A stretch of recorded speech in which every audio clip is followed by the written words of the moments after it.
창세기는 생명과 빛 그리고 하나님이 보시기에 심히 좋았더라라는 그런 멋지게 출발을 합니다.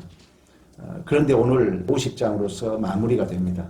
그런데 야곱의 죽음과 장사 그리고 요셉의 그 죽음, 요셉이 110세를 살았는데 마지막 절이 뭡니까?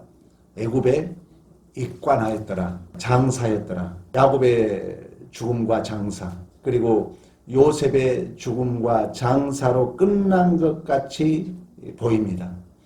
이것은 하나님의 축복으로 시작하였지만 인간은 죄로 인해서 결국 사망이라는 결론에 도달한다는 인류의 현주소를 보여주고 있습니다. 그러니까 성경은 적나라하게 우리의 실존적 이야기를 하고 있어요. 우리가 해석을 잘 해보면 성경 말씀은 정말 살아있어요. 처절하게 우리의 현실을 그대로 조명해주고 있다 또는 계시해주고 있다, 이렇게 우리가 표현할 수가 있습니다. 그런데 오늘 본문의 중요한 내용이요, 성경 우리가 이 해석을 할 때 샌드위치법이라고도 하는데 야곱의 죽음과 장사 그리고 요셉의 죽음과 장사를 얘기하고 있는데 그 두 분의 이야기만 하는 것이 아니라 그 사이에 요셉과 형제들의 화해와 용서를 황금고리로 이렇게 끼워놨다는 거예요. 우리의 죽음이, 우리의 실패가, 우리의 절망이 끝이 아니라는 것입니다. 하나님 안에 있는 한 그 죽음조차도 하나님은 부활의 생명으로 이어지는 이음표가 되는 줄로 믿습니다.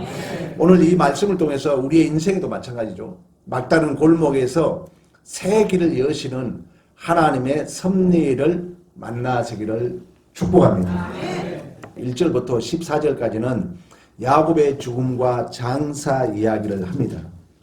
근데 이 내용을 읽어보면 이 죽음이 끝이 아니라는 거예요. 어떻게 보면 약속의 땅을 향한 거룩한 행진으로 보여주고 있습니다. 그리고 죽음을 넘어 생명으로 있는 징검다리 역할을 한다는 거예요. 죽음이. 여러분 반드시 부활은 뭘 관통해야죠? 죽음을 관통해야 된 것처럼. 자, 1절 봅니다. 요셉이 그의 아버지의 얼굴에 구부려 울며 입을 맞춥니다. 이제 야곱이 죽었어요. 야곱의 삶은 약탈자라는 이름을 가지고 있잖아요. 험악한 세월을 살았어요. 이제 죽었습니다. 근데 그를 수종드는 의원들이 등장해요. 그러니까 우리의 죽음이 그렇게 그냥 죽음이 끝이 아니라는 거예요. 그리고 몸을 향으로 처리를 하는데 며칠 동안? 40일 동안이나. 그리고 애굽 사람들이 70일 동안 그를 위하여 애곡하게 합니다. 자, 여기 봐봐요. 그러니까 야곱이 이 땅에 약탈자, 강도의 삶을 산 거예요, 사실. 그러나 그의 삶이 이스라엘로 변하잖아요. 근데 그 죽음이 너무너무 거창하게 치르고 있는 거예요. 많은 의원들을 데려다가 40일 동안 향을 넣고 그를 쉽게 말하면 미라로 만든 거예요. 그리고 70일 동안을 모든 애굽 사람들이 슬퍼하게 합니다. 환송식으로 해라. 왜? 죽음은 끝이 아니기 때문에. 그래 이집트 국장급 대우를 받으며 70일 동안 애도 기간 향 처리를 한다는 것은 그를 이 땅에 썩어질 존재가 아니라는 거예요. 잘 보관하고 그를 이렇게 장례를 치른다는 이야기는 그가 이 땅에 썩어질 존재가 아니라 반드시 약속의 땅으로 돌아가야 할 언약 백성임을 시사하고 있는 줄로 믿습니다. 그리고 7절에 보면 병거와 기병과 동원된 엄청난 장례 행렬이 이어가요. 그러니까 이스라엘 백성들이 이집트에 몇 명이 가죠? 70명이 가잖아요. 근데 출애굽할 때 몇 명이 하죠? 장정만 60만 명, 200만 명. 그러니까 사실 요즘은 이제 장례가 간략하지만 옛날에는 이렇게 누가 돌아가시면 모든 형제 그 이웃들이 이렇게 따라갔잖아요. 그 모습을 지어내주고 있는 거예요. 근데 이것을 영적으로 해석하면은 장차 이스라엘 백성들이 출애굽을 할 때 비록 초라하게 70명이 왔지만은 약 200만 명이 싹 줄서서 이 출애굽이라는 그런 미니 출애굽을 우리에게 보여주고 있는 줄로 믿습니다. 그리고 10절에 요단 동편 아닷 타장 마당을 거쳐서 11절 요단강 건너편 아벨 미스라임 그리고 마무리 앞 13절 막벨라 밭굴입니다. 막벨라 밭굴은 이미 아브라함이 살았던 땅이에요. 그러니까 약속의 땅 가나안 땅은 우리가 갈 천국을 예시하잖아요.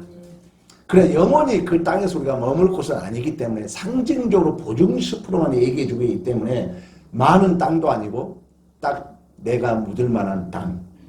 그래서 지금 예시해주고 있는 거예요. 그러니까 우리가 가야 할 길은 우리의 죽음은 이 땅의 끝이 아니라 우리가 영원히 이제 살 곳 우리는 새 예루살렘 천국을 우리는 소망하며 살아야 할 줄로 믿습니다. 그러니까 이는 제약된 세상 이집트에서 나와 이제 약속의 땅 가나안 땅을 향해서 가는 성도들의 순례자의 길을 보여주고 있다는 거예요. 그러니까 결국 창세기는 인간의 불순종으로 사망이 창세기를 끝으로 장식하는 것 같지만 이제 요셉의 유해를 가지고 가나안 땅으로 옮겨지는 과정이 있다고 우리가 확인하겠지만 이것은 장차 죽음의 권세를 뜯고 자기 백성들을 약속의 땅으로 인도해야 할 예수 그리스도의 구속의 역사를 예표하고 있는 줄로 믿습니다. 우리의 성도의 죽음도 마찬가지죠. 우리의 죽음도 우리 어쨌든 언젠가는 마지막에 올 것입니다. 우리는 사나 죽으나 세 가지로 꼭 기억해야 돼요. 언젠가는 끝이 있다는 거예요. 우리 근래 장례를 몇 분 치렀잖아요. 근데 그 끝은 아무도 모른다는 거예요. 언제 올지 몰라요. 근데 우리가 더 중요한 건 그 날이 갑자기 오는데 그게 끝이 아니라는 거예요. 반드시 심판이 있다는 거예요. 믿는 자는 천국으로, 믿지 않는 자는 지옥으로. 그래서 세상적인 눈으로 보면 우리의 죽음이 마침표 같지만 하나님 관점에서 보면 그 죽음이 천국으로 이어지는 징검다리 역할을 하는 줄로 믿습니다. 에브라임 링컨이 9살에 어머니를 잃습니다. 그때 그 어머니가 죽으면서 링컨에게 재산을 하나 물려줘요. 그 재산이 성경책이었다고 해요. 그 어머니의 죽음의 그 신앙은 어떻게 보면 아브라함 링컨을 미국의 대통령으로 존경받는 대통령을 만드는 하나의 이음줄이 되었던 것처럼 노벨은 화약을 만들어서 엄청난 부를 누리지 않습니까? 그런데 어느 날 노벨이 죽었다는 오보의 신문이 나온 거예요. 근데 사실은 노벨 형이 죽은 거예요. 화약을 만들어 돈 번 자가 죽어서 묻혔다. 이런 큰 제목으로 기사가 난 것입니다. 그때 노벨이 자기 자신을 돌아보게 돼요. 그리고 자기가 그 모아둔 돈을 환원하면서 이 인류에 공헌한 자에게 상을 줘야 되겠다 해가지고 노벨 상을 만들었다고 그러잖아요. 그러니까 그 형의 죽음이 그 죽음이 또 다른 이음줄을 만들었던 것처럼 우리의 인생의 여정도 마찬가지입니다. 우리의 어떤 죽음 또는 여러분들의 절망스러운 일들은 또 다른 하나님의 역사를 이루는 하나의 이음줄이 되는 줄로 믿습니다. 그러면 이제 요셉이 아버지 야곱의 장례를 치르고 끝난 게 아니에요. 그러니까 우리가 죽음과 죽음을 얘기하고 있거든요. 근데 이 죽음은 어떤 면으로 보면 종말을 얘기할 수 있어요. 또다시 우리의 구속사적으로 얘기하면 우리는 첫째 죽었잖아요. 그리고 우리는 둘째 종말을 우리는 지금 살아가고 있는 중간 시대를 살아가고 있는 거예요. 그러니까 그건 요셉이 아버지의 장례를 치고 끝난 게 아니에요. 다시는 그가 이집트로 돌아가요. 우리의 신앙생활도 마찬가지죠. 우리가 예수하고 죽었다지만 천국은 아직 완성되지 않았어요. 어떻게 보면 제가 관영한 이집트에서 여러분들은 야곱이 고백했던 것처럼 험악한 세월을 살아가는 거예요. 모세가 고백했던 것처럼 인생의 70이요, 감격은 80이요. 그 연수의 자랑이 수고와 슬픔뿐이라는 세월을 살아가는 거예요. 그러나 우리는 첫째 죽음에 참여한 자들이기 때문에 둘째 사망이 우리를 주장하지 못하는 우리는 천국을 가기 위한 천국의 자녀로서 내가 깊어지고 넓어질 수 있는 명예롭고 복 있는 기회로 이미와 아직 중간 시대, 교회 시대를 우리에게 주신 줄로 믿습니다. 우리는 그 믿음으로 사는 거예요. 그러면 이 야곱의 이제 그 죽음 사이에 아까 얘기했던 것처럼 요셉의 용서와 화해가 찡겨 있거든요. 우리가 죽음과 죽음 사이에 예수의 십자가 찡겨 있는 것처럼 우리의 삶의 여정 가운데 이미 우리는 예수와 함께 죽었지만 다시금 우리는 이 요셉이 아버지 장례를 치르고 이집트에 와서 살아가는 것처럼 우리가 이 땅에 살아가는 것입니다. 그러나 하나님은 반드시 악을 선으로 바꾸실 뿐만 아니라 여러분의 상처를 간증으로 여러분의 상처를 별로 바꾸신 줄로 믿습니다. 그러니까 우리는 여기서 믿음으로 산다 그러잖아요. 하나님이 나를 위하여 독생자 예수 그리스도를 이 땅에 보내셔서 나를 구원하신 그 하나님, 우리가 하나님을 알 때는 하나님을 안다는 것은 생김새로 아는 게 아니거든요. 그러니까 하나님을 뭐로 알겠어요? 하나님을 안다는 것은 신학적 수로로는 속성으로 안다 그래요. 또다시 말하면 하나님의 성품으로 안다 그래요. 하나님의 인격으로 안다 그래요. 여러분이 누구를 안다는 것이 얼굴만 이렇게 아는 게 아니잖아요. 그분의 존재. 그래서 우리는 하나님의 속성을 배워요. 하나님은 영원하시고 불변하시고 무한하시고 전지전능하신 줄로 믿습니다. 그 하나님으로 인해서 내가 자녀로 태어났다면 우리의 이 과정의 삶의 여정 가운데서도 하나님이 영광과 찬송을 받으시게 하려 하시고 말씀했던 것처럼 우리를 복되게 인도해 가실 줄로 믿습니다. 그 하나님은 악을 선으로 바꾸신다. 야곱의 죽음과 요셉의 죽음을 연결해주는 이음줄이 바로 오늘 본문의 그 요셉과 형제들의 화해와 용서를 말씀하고 있는 것처럼. 그러니까 이 화해와 용서는 여러분 생각해봐요. 야곱이 죽고 나서 화해와 용서가 없었다면 이 야곱의 자녀들과 요셉과는 하나가 될 수가 없는 거죠. 새로운 공동체가 만들어질 수가 없는 거예요. 그러니까 이 어떻게 보면 이 요셉의 화해와 용서는 또다시 말하면은 예수 그리스도의 중보적 사역을 우리에게 예시해 주고 있는 거죠. 또한 우리는 이미 예수와 함께 죽고 예수와 함께 살았지만 아직 완성되지 않는 이미와 아직의 중간 시대, 교회 시대를 살아가고 있습니다. 이 삶이 광야 같아요. 이 삶이 하나님은 우리를 복되게 인도하지만 우리의 조건과 환경으로 보면은 이해되지 않고 원망스럽고 야곱이 고백했던 것처럼 험악한 세월 같습니다. 모세가 고백했던 것처럼 수고와 슬픔 같은 삶을 우리는 살아갑니다.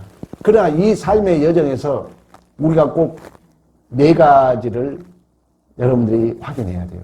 그 첫째가 뭐냐면은 이제 야곱이 죽고 나니까 야곱의 그 자녀들이 쉽게 말해 요셉의 형제들이 뭐가 더 생각나겠어요? 옛날 요셉을 팔아먹었던 죄가 생각나는 거예요. 이제 아버지가 죽고 나니까 그래서 이 형제들이 아버지의 권위를 빌려가지고 거짓말을 합니다.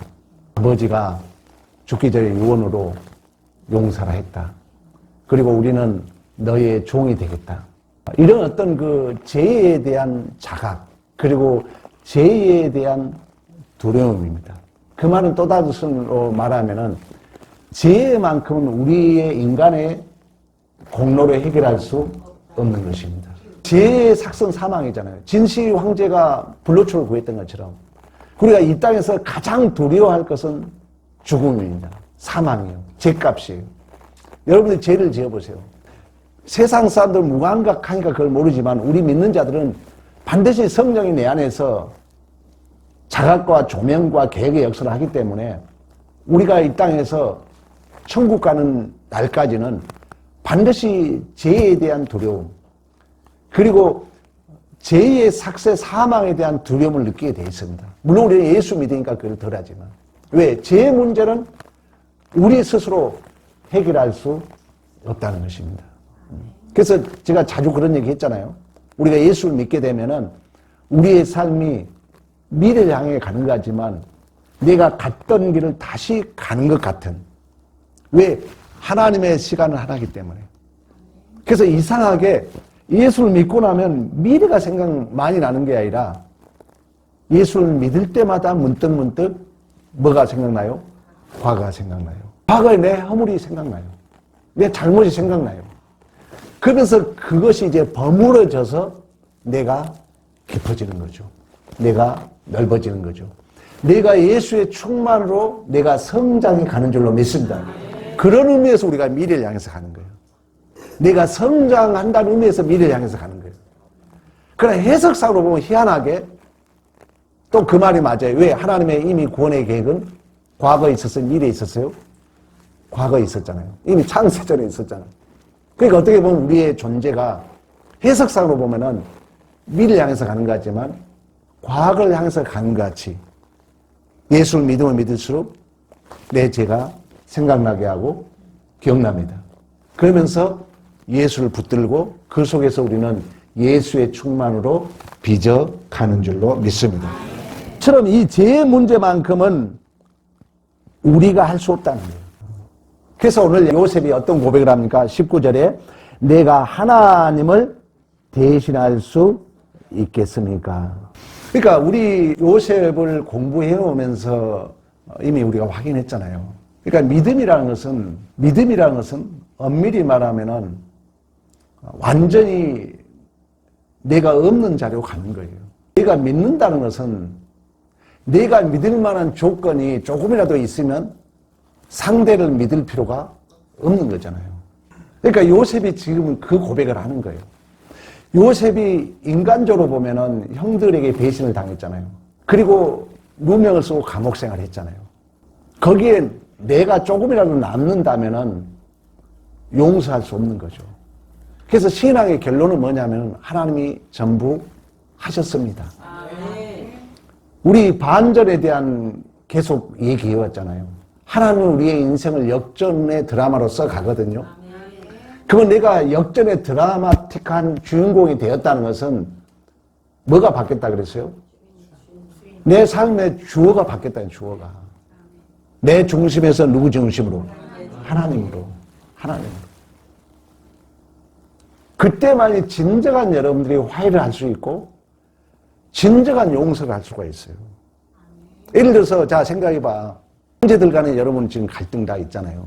인간관계 다 깨진 거예요. 여러분뿐만 아니라 다 그래 시대가.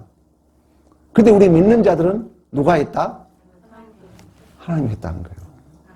그러면 하나님이 했다면 우리는 그 사람을 미워할 수 있는 거예요? 없는 거예요? 없는 거예요. 하나님이 했으니까.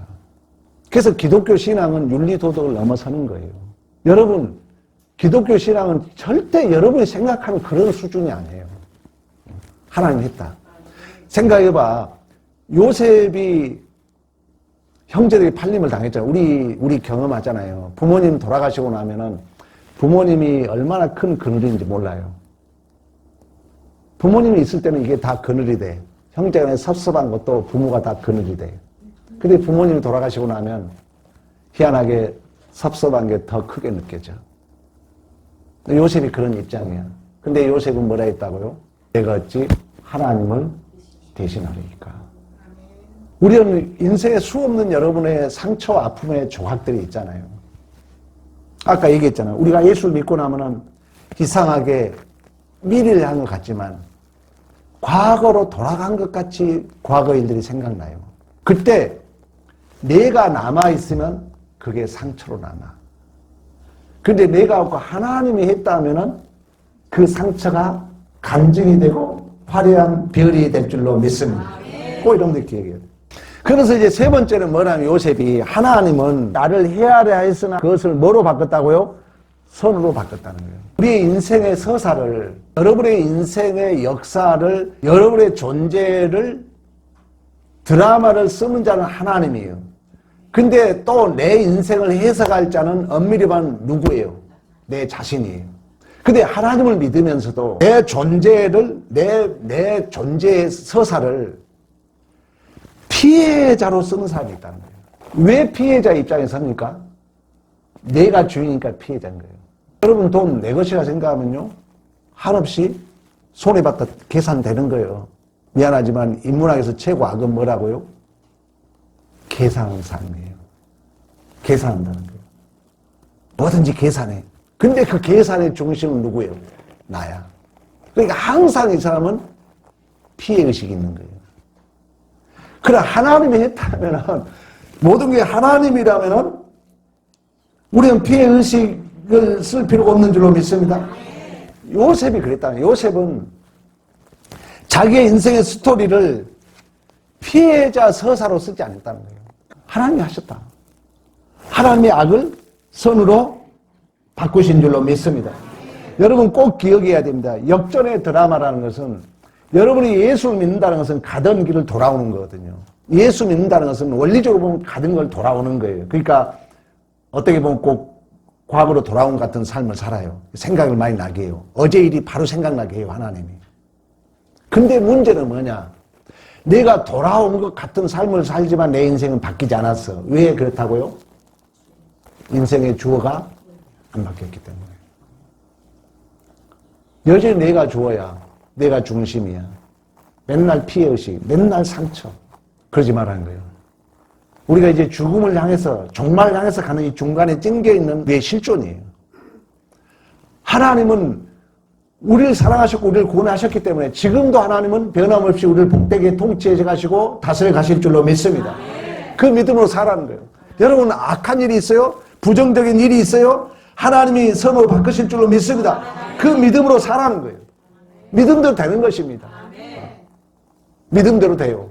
근데 그것을 내가 이제 주어가 돼가지고 내가 내 서사를 해석하게 되면은 맨날 피해자죠. 피해자의 삶은요, 억압된 삶을 사는 거예요. 억압된 삶은 뭐냐? 무의식이 나를 제장해놔. 그런 사람들은 신경질적이야. 왜? 무의식이 내 안에 저장되어 있기 때문에. 그런 상황이 닥치면 나도 모르게 팍 튀어나와. 큰 소리 치고 성질 내고. 여러분, 그것은요, 이제 치료를 받아야 돼요. 하나님 앞에 계속 나를 봐야 돼. 말씀 앞에. 나를 보게 되면은, 그러니까 우리는 그렇게 믿어야 돼. 하나님이 내 인생의 주인이고, 하나님이 악을 손으로 바꾸시고. 왜? 우리 알고 있잖아요. 요셉이 그처럼 억울한 일을 당하고 누명을 쓰고, 그가 감옥 생활을 했지만, 말씀은 그를 응할 때까지 말씀이 그를 단련하였고, 그를 하나님이 총리로 만드신 줄로 믿습니다. 그러니까 하나님이 이처럼 형들의 악행마저도 요셉은 절대 자기를 피해자로 서사를 쓰지 않았고 하나님의 구원의 프로젝트, 구원의 드라마로 재해석한 줄로 믿습니다. 이게 우리의 믿음의 실력이에요. 믿음의 실력은 뭐냐? 어떤 상황을 하나님으로 해석할 수 있는 실력이에요. 그게 없으면 이제 나는 항상 피해자로 자기의 서사를 자기 스스로 비극적으로 쓰는 거예요. 그렇게 되면 될 일도 안 돼. 왜? 내 안에 이 기억된 이 자료들이 상처로만 쌓이니까 모든 관계에 단절됩니다. 될 일도 안 돼요. 그러나 여러분들이 긍정적으로 하나님의 멋진 드라마로 해석하게 되면 여러분 얼굴에 나타나요. 안 될 일도 에바다 열릴 줄로 믿습니다. 여러분 인간의 최고의 제약은 뭡니까? 하나님의 아들 예수 그리스도를 십자가에 못 박았잖아요. 그러나 하나님은 그러한 그 인간의 제약마저도 인류를 구원하는 최고의 선으로 바꾸실 줄로 믿습니다. 하나님을 선이라 그러는 거예요. 보시기에 심히 좋았다라는 것은 토부야. 그 하나님의 변함이 없어. 여러분 누구에게 외면당하고 있어요? 하나님 보시기에 심히 좋았더라니까. 내가 보기에 서운할 뿐이야. 하나님은 보시기에 심히 좋았더라. 보시기에 심히 좋았더라. 모든 창조물. 그리고 마지막에 뭐예요? 여호와의 신이 라프 운행하였더라.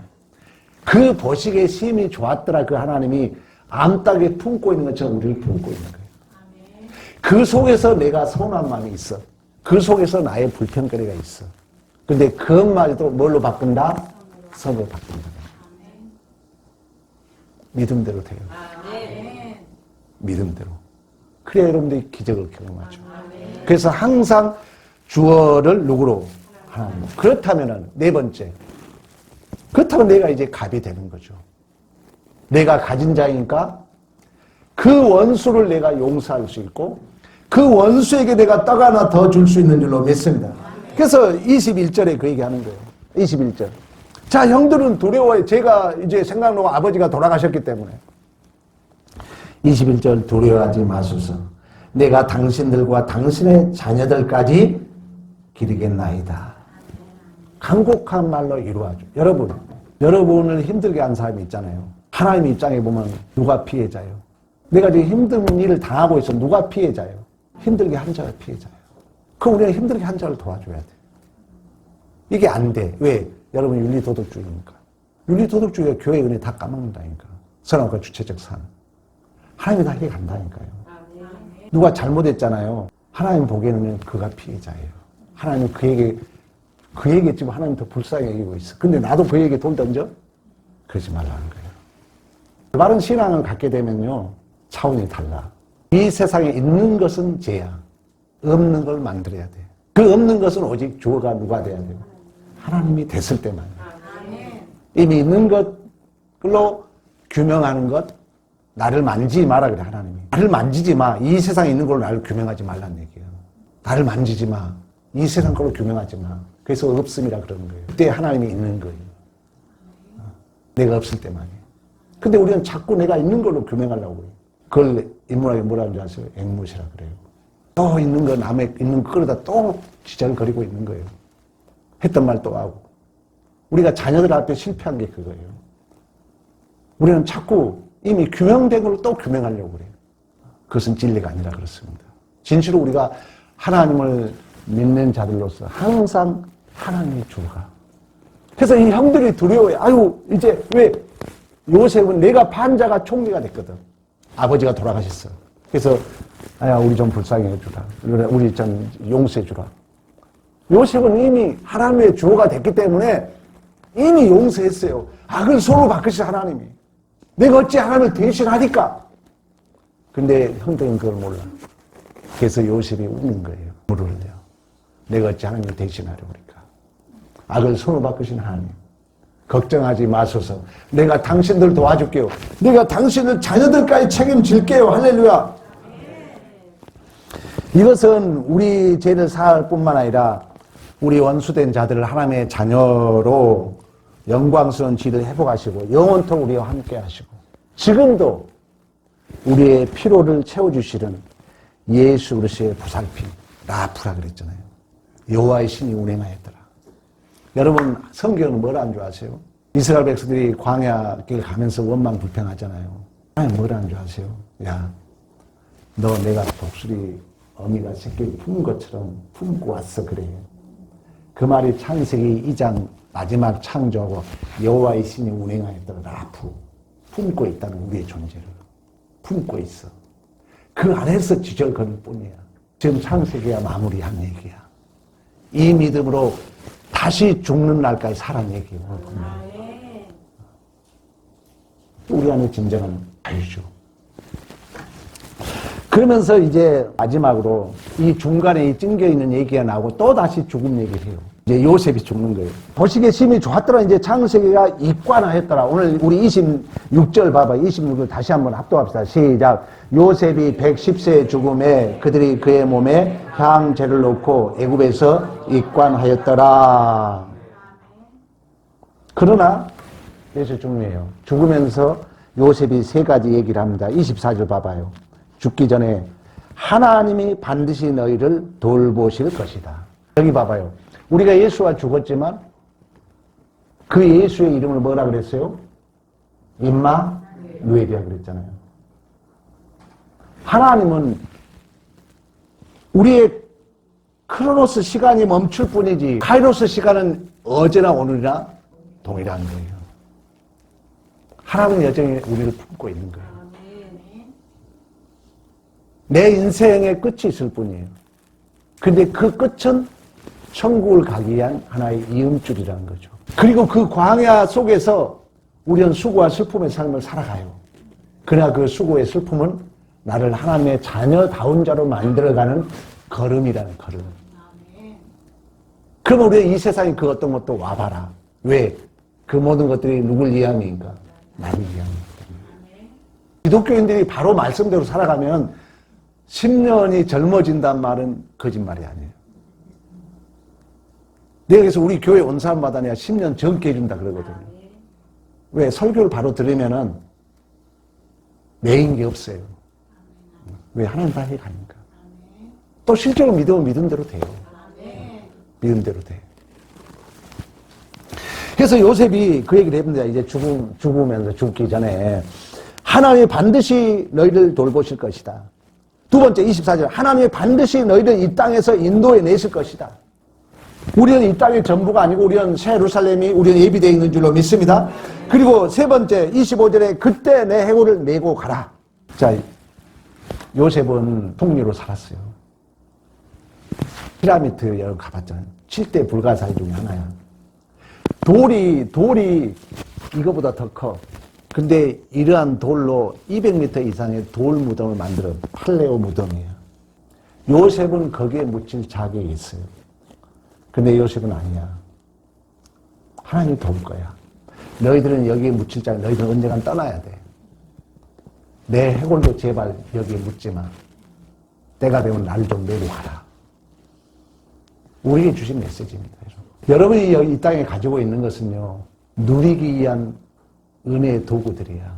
이 땅에 있는 걸로 여러분이 얼마나 내가 깊어지느냐. 내가 이 땅에 있는 걸로 내가 얼마나 하나님의 영광에 사느냐 문제예요. 내일 하나님 부르면 가져갈 것 아무도 그게 없음으로 가는 거예요. 그러니까 내가 이 땅에 신앙이 믿음이 좋다는 건 뭐냐? 내가 얼마나 없음을 증명할 수 있느냐. 내 말, 내가 할 게 없어. 그때 있음이 있는 거예요. 그게 하나님이에요. 내가 있다는 것은 하나님은 없는 거예요. 내가 없는 것은 하나님이 있는 거예요. 두 가지뿐이야. 중간은 없어. 그러니까 완전히 내가 없을 때 이제 구원은 완성돼요. 그게 죽음이에요. 그게 종말이에요. 그 길을 가면서 요셉이 얘기하는 거예요. 하나님이 너희들을 도와줄 거다. 반드시 하나님이 이 땅에서 인도해 내실 것이다.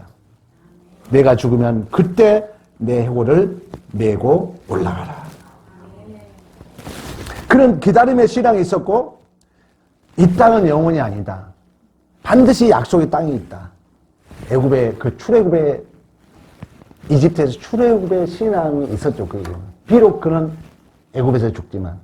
그래서 훗날 이제 출애굽을 할 때 그 백성들이 요셉의 해골을 메고 가는 줄로 믿습니다. 그리고 그는 관 속에서 들어가지만 두 번씩이나 반복해서 하나님이 반드시 너희들을 돌아보시리라.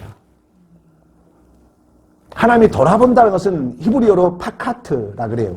하나님이 찾아오신다. 하나님이 개입하신다. 하나님이 역사 속에 들어오신다. 지금 우리의 존재는 하나님의 백성이라 하잖아요. 하나님의 나라라는 것은 바실레시아, 통치의 개념이에요. 그러니까 지금 하나님이 내가 예수와 죽었다면 하나님이 내 존재에 뚫고 들어와 있는 줄로 믿습니다. 여러분의 실존이야. 바울도 얘기하잖아요. 이제 내 안에 사는 삶이나 예수가 사는 삶입니다. 우리는 이제 이 땅에서는 두 법이 있는 거예요. 한 법은 내 육신의 법, 한 법은 성령의 법. 근데 그때마다 주어를 누가 되게 해라? 하나님이 되게 해라. 하나님이 선을 바꾼다. 내가 어찌 하나님을 대신하리까? 내가 이제 갑의 입장에서 나를 못되게 한 사람에게도 떡 하나 더 줄 수 있는 것이 우리의 입장이다. 아까 얘기했잖아요. 형들에게 걱정하지 마소서, 두려워하지 마소서. 내가 당신에게 도와주고 당신 자녀께 내가 책임지겠습니다. 왜? 우리가 갑이니까. 그 신앙이 요셉이 이제 창세기가 마무리되면서 얘기하는 거예요. 여러분 예수가 죽었습니까? 여러분 안에 하나님이 돌보시다. 하나님이 내 안에 뚫고 들어와 있는 줄로 믿습니다. 이제 내 안에 생명의 삶을 사는 거예요. 생명 영생의 삶이라는 게 오래 사는 게 영생이 아니야. 영생의 삶은 뭔지 아세요? 간단해. 예수 닮는 거예요. 몰랐어요, 여러분? 구원의 삶은 뭐예요? 하나님이 이제 뚫고 내 안에 들어와서 내 안에 예수의 삶을 우리는 살고 있는 줄로 믿습니다. 예수의 삶을 살아야 될 줄로 믿습니다. 처럼 창세기는 보시기에 심히 좋았다로 시작한 그 창조의 영광이 익관하였다. 이렇게 끝으로 죽음으로 끝난 것 같이 보입니다. 그러나 야곱의 죽음은 약속의 땅을 입성으로 연결했던 것처럼 요셉의 죽음은 출애굽의 소망을 안겼듯이 야곱의 죽음도 형제들의 제약도 요셉의 죽음도 하나님의 약속을 멈추게 하지는 못한 줄로 믿습니다. 여러분의 인생도 마찬가지예요. 여러분 인생에 수없는 절망이 있을 수 있어요. 경험했잖아요. 금방 죽을 것 같죠. 금방 내 인생이 끝날 것 같죠. 그러나 하나님이 내 존재를 붙들고 있어요. 말씀을 듣는 한 제가 항상 강조하는 거예요. 그래서 여러분이 말씀 들으라는 거예요. 설거지할 때 설교 틀어놔요. 유명한 목사들 많지만 여러분 담임 목사 말씀 들어야 돼요. 말씀을 반드시 듣는 한 말씀이 나를 뭐에 가요? 연단해 가요. 세만하는 들을지어다요. 기는 자는 성령의 교리자가 말씀을 들을지어다요. 믿음으로 산다는 것은 그 너머를 내가 경험하지 못하는 것으로 가는 거예요. 그래서 믿음은 들음으로 가는 거예요. 근데 들음은 말씀이에요. 내가 가지 못한 곳을 가야 하는데 안전벨트는 하나님의 말씀인 줄로 믿습니다. 말씀을 들으면 내가 끝이 같은 죽음도 두려워하지 않는다는 거예요. 이 일이 나를 무너뜨릴 것 같지만 두렵지 않다는 거예요. 왜? 말씀 안에 누가 계시니까? 하나님 계시니까. 그 말씀을 안 들으면 내 짐이 무거워져요. 그 말씀을 들으면 내 짐이 서서히 가벼워질 줄로 믿습니다. 반드시 하나님은 이 역사를 지금도 운영해 가십니다. 복되게 인도해 가요. 선하게 인도해요. 보시기에 심히 좋아. 라프! 우리 하나님이 지금도 암탉이 품은 것처럼 품고 가고 있어요. 거기에 그 하나님 누구신가를 재현해야 할 주인공이 누구라고요? 우리 자신이라는 거예요. 그러면 여러분의 서사를 멋지게 쓸 수 있는 거죠, 이제. 하나님이 주가 되게. 그래서 예수를 바로 믿으면 다 좋게 보여요. 보시기에 심히 좋았다로 보일 줄로 믿습니다. 그렇다면 오늘 설교를 마치고 제가 세 가지 항상 얘기합니다. 첫째는 풀리지 않는 문제 앞에서 여러분이 대신하지 말라는 거예요. 내가 어찌 하나님을 대신하리까. 악을 선으로 바꾸신 하나님을 선포하세요. 힘든 일 있어요? 오늘 설교 말씀 그랬지. 내가 하나님 대신할 수 없지. 하나님은 악을 선으로 바꾸지. 이 믿음을 가지라는 거예요. 이 말씀을 선포하라는 거예요. 마음으로 믿어 의에 이르고 입으로 신하여 도움이 되는 거예요. 하이데거라는 철학자는 이미지를 언어로 포획하지 않으면 없다 그래요. 여러분 오늘 설교를 아무리 듣고 가도 말 한마디 표현하지 못하면 여러분 허당치고 가는 거예요. 한마디라도 오늘 자기 전에 그래 하나님은 선을 바꾼다 했지. 내가 어찌 하나님 대신할 수 있어? 중얼거리라는 거예요. 입으로. 두 번째, 나에게 상처 준 사람을 내가 심판하지 말았어요. 여러분 살아오면서 얼마나 많은 상처를 줬습니까? 내가 심판의 주어가 되지 말라는 거예요. 하나님께 맡기시고 축구하요. 그래야 누가 살아요? 내가 살아요. 내가 다 판단하고 내가 다 심판하니까 그 모든 무거운 짐을 누가 지고 있는 거예요? 내가 지고 있는 거예요. 여러분 목사는 여러분 10년 젊게 해주고 싶어도 여러분 스스로가 서사를 비관적으로 쓰면은 얼굴이 찡그러질 수밖에 없는 것입니다. 마지막 세 번째. 오늘 내가 겪는 고난과 현장은 영원한 거처가 아닙니다. 오늘 본문에 두 번씩이나 반복하고 있는 것처럼 하나님이 너희를 돌보시리라. 하나님이 우리의 존재와 인생에 뚫고 들어와서 임마누엘 약속하시던 것처럼 보시기에 심히 좋았더라로 우리를 지금도 돌보고 계신 줄로 믿습니다. 하나님이 여러분의 존재를 개입하고 계신 줄로 믿습니다.